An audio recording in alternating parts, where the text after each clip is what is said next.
Hi hello welcome to our channel Madupuri Devi. ఈరోజు నేను కాకరకాయ వేపుడు చేయబోతున్నానండి. అందుకొని 1/4 కేజీ కాకరకాయలు తీసుకున్నాను, తరిగి ఇలా పెట్టుకున్నానండి. ఇందులోనే కొంచెం నిమ్మరసము, కొంచెం పసుపు, కొంచెం సాల్ట్ వేసి ఒక అరగంట సేపు ఇలా కలిపి పెట్టుకున్నానండి. ఇలా కలిపాక ఇందులోనే కొంచెం నీరు వస్తుంటుందండి. ఈ కాకరకాయలోని చేదు పోవడానికి ఇలా కలిపి పెట్టుకున్నానండి. నిమ్మరసం వేయడం వల్ల బాగా ఇలా రసం వస్తుందండి. బాగా ఇదిగో చూడండి, ఇలా అంతా ఇలా బాగా కలిపి పిండాలండి.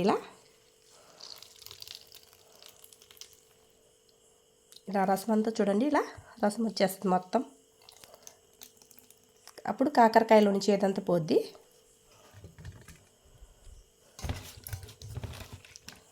ఇలా మొత్తం ఇలా కలిపి పెట్టుకోవాలండి. ఇలా పిండడం వల్ల చూడండి ఎంత రసం వస్తుందో అసలుకి.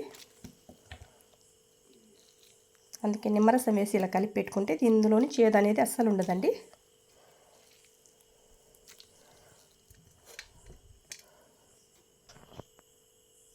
ఇదిగో చూడండి ఎంత రసం వచ్చిందో అసలుకి. కాకరకాయలోని చేదంతా వెళ్ళిపోద్దండి ఇలా. అప్పుడు కాకరకాయ ఫ్రై అనేది బాగా చేదు లేకుండా బాగుంటుందండి. తర్వాత స్టవ్ వెలిగించి ఒక బాండిల్ పెట్టి ఆయిల్ వేసుకున్న తర్వాత ఆయిల్ వేడాక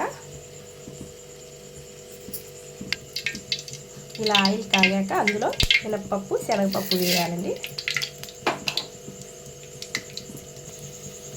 తర్వాత ఆవాలు, జీలకర్ర,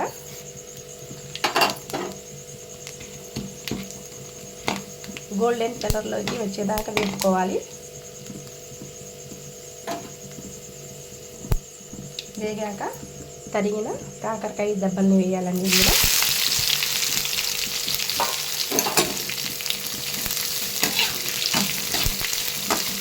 వేసి బాగా కలిపెట్టాలి.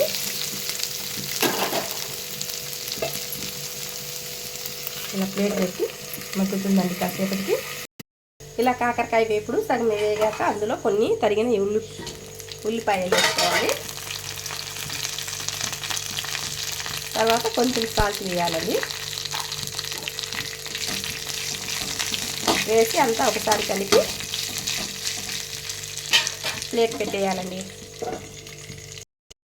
ఇదిగోండి బాగా వేగింది చూడండి. ఇందులో పప్పుల పొడి వేసి కలుపుకోవాలండి. ఇంకా